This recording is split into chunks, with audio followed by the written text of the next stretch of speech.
A minha primeira experiência, assim, desafiadora mesmo, que hoje eu entendo o propósito de tudo isso, mas antes eu não entendia, foi que aos 10 anos de idade eu recebi um convite de um vizinho para ir até a casa dele. E quando eu fui para a casa do vizinho, era 10 anos de idade ainda, ele me ofereceu um brinquedo e eu entrei na casa dele, ele me levou para uma garagem, um porão, e lá ele me abusou sexualmente com 10 anos de idade. Meu Deus, cara. É. E ali foi um baque, assim, na minha jornada emocional, porque a partir dali começou toda a disfunção de comportamento minha lá na minha casa, né? Então, me tornei um jovem introspectivo, muito rebelde, agressivo, né? Porque a gente precisa entender que todo excesso esconde uma falta. Todo excesso esconde uma falta. Todo excesso esconde uma falta. Então, o meu excesso de rebeldia, de silêncio, de solidão e tal, isso era uma demonstração onde havia alguma coisa errada. Mas meu pai e minha mãe sempre trabalhando muito, eles não conseguiam perceber. Isso é um alerta para todos os pais, né? Porque aos 10 anos de idade, de alguma maneira, com essa idade, eu tive essa liberdade de acabar sendo levado para casa desse vizinho e os meus pais nem perceberam.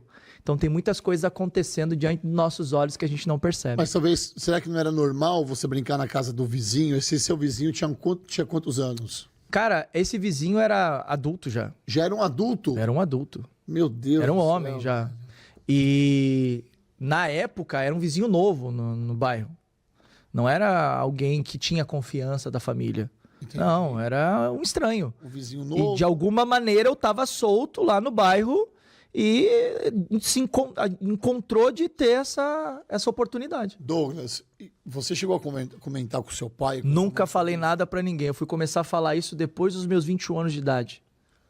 Meu Deus, você tá com 22 agora? Amém, Deus te ouça, né? Eu sei que a cara é de 22, mas a idade é 38. Parabéns. E como é que foi? E tá, seus irmãos, você escondeu isso? Não, ninguém sabia. Mas você escondeu isso? Você escondeu? Na verdade eu fui ameaçado, né? Você foi... no sentido de não fala pra ninguém, senão... Foi mais de uma vez ou não? Não, foi uma única vez. E, obviamente, depois disso houveram outras tentativas, mas não da mesma pessoa, de outras pessoas, mas como eu já tinha passado pela experiência, ainda eu sendo jovem, né, apesar de pouca idade, eu já estava ressabiado, né? Então eu acabei não entrando nisso mais. Porém, isso me deixou completamente disfuncional. Então eu comecei a ir mal na escola, eu já não conseguia mais ir bem na escola, eu já não conseguia me relacionar bem com meu pai, que era do sexo masculino. Então comecei a ter mais facilidade, em lidar com mulheres do que com homem. Então isso aí, inclusive, fica um gatilho para muitos jovens acerca dessa questão de que muitas vezes a gente está vendo aí jovens que estão indo viver essa escolha, né? Dessa mudança de sexo, dessa escolha por outro sexo. Pode ter certeza, grande parte desses jovens, de alguma maneira ou de outra, acabaram sofrendo abuso na infância. Então, é um problema. Os médicos falam, né? Eu atendo muitas pessoas com dificuldade nesse sentido. E como é que você...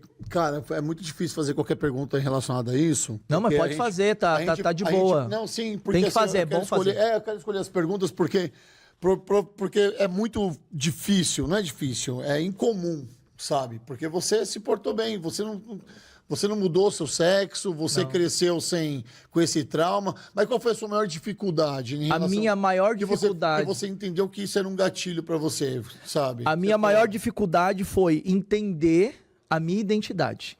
Quem eu era. Porque assim, como eu tive o meu pai, que era disfuncional dentro da minha casa... De que forma?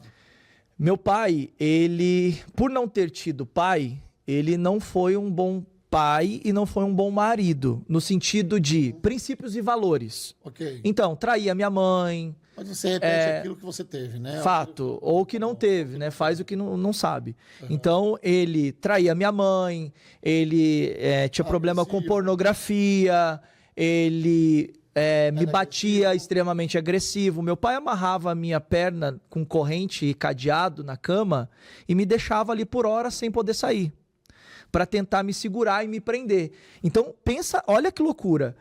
Eu, com 10 anos de idade, saio de casa, sou abusado sexualmente. Volto para dentro da minha casa, que é o lugar de segurança. Quando eu chego dentro da minha casa, eu quero sair da minha casa por conta da agressividade do meu pai. E aí o meu pai vai lá, amarra minha perna com a corrente e um cadeado e me deixa preso lá por horas. Isso ele não fazia uma vez ou duas. Ele fazia sempre, muitas vezes. E toda vez que eu tinha um mau comportamento, ele me batia. Mas ele não me batia com chinelo, ele não me batia com tapa. Ele me batia de verdade mesmo. Era agressão física violenta, assim. Então, soco, bica. Tudo, Então eu passei por muitas dificuldades nesse sentido. Cara, que louco. E sua mãe nisso? Sua mãe vendo isso? Cara, minha mãe trabalhava muito. Então, ela não tinha... Você não conseguia falar pra sua mãe que você tava conseguindo? Não, eu ficava calado. Então, eu era uma criança completamente introspectiva nesse sentido, de não comunicar com ninguém, não falar pra ninguém. E isso foi me tornando uma pessoa bem difícil, assim, porque eu fui crescendo e fui me tornando cada vez mais rebelde. Então, todas essas experiências traumáticas depois me prejudicaram na minha relação, depois me prejudicaram no trabalho, na profissão. Então, eu fui crescendo completamente disfuncional nessa relação entre pai e filho e nessa relação comigo mesmo, no trabalho, carreira, profissão. Qual foi a pior coisa que você passou tendo essa vida disfuncional? É ver a minha casa. Você perdeu o emprego, você perdeu o trabalho, perdeu o casamento, você perdeu a namorada. Cara, qual foi o ônus de tudo isso? A minha relação com meu pai é extremamente disfuncional, então eu não tinha uma boa relação com meu pai.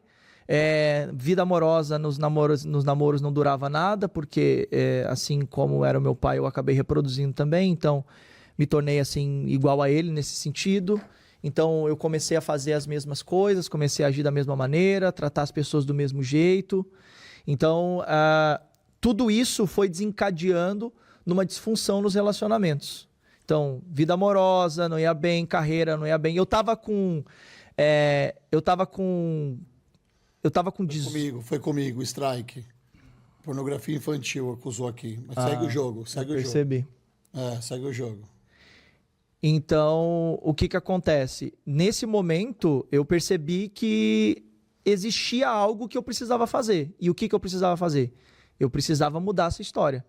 Mas eu não conseguia, eu não sabia como. Então, não dava nada certo, cara. Não dava certo trabalho, não dava certo relacionamento, não dava certo nada. Meu pai não sabia me orientar, minha mãe não sabia me orientar, porque estavam os dois trabalhando. Minhas irmãs, as duas, trabalhavam, estudavam também o tempo fora e eu ficava muito solto. As suas irmãs sabiam disso? Ninguém. Seu pai? Não, ninguém sabia. Absolutamente ninguém. Nunca tinha falado. Você teve uma infância, então, totalmente desproporcional em educação, em amor e afeto das suas irmãs e o seu. Completamente. E como é que essas coisas encaixaram na sua cabeça? Essas coisas encaixaram na minha cabeça quando eu tive 21 anos de idade. Porque eu recebi o convite de uma amiga e essa amiga olhou pra mim e disse assim, cara, vamos pra igreja? Eu falei, igreja? Não vou. Não faz sentido, né? Eu já vou na igreja católica, né? Então, de alguma maneira, eu já acreditava que eu buscava a Deus. Eu rezava lá o Pai Nosso, ia às vezes na missa de domingo. Até que ela me fez esse convite para ir numa igreja evangélica, eu fui. Cara, quando eu cheguei lá na igreja evangélica, eu olhei e falei, peraí, a configuração desse Deus é a configuração de um pai? Eu preciso de um pai. E ali a chave virou. Esse desperte logo no primeiro dia? Não, no primeiro não. No primeiro dia eu fui acolhido. Ok. Então eu cheguei lá totalmente disfuncional, as pessoas foram lá e me acolheram. Legal, aqui é o seu lugar, pode vir e tudo mais. E aí, a partir desse dia, eu falei, legal, esse lugar é um lugar bacana.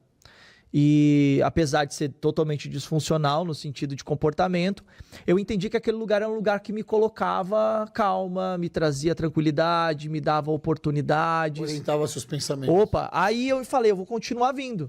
E aí eu continuei indo. Então, até o dia que...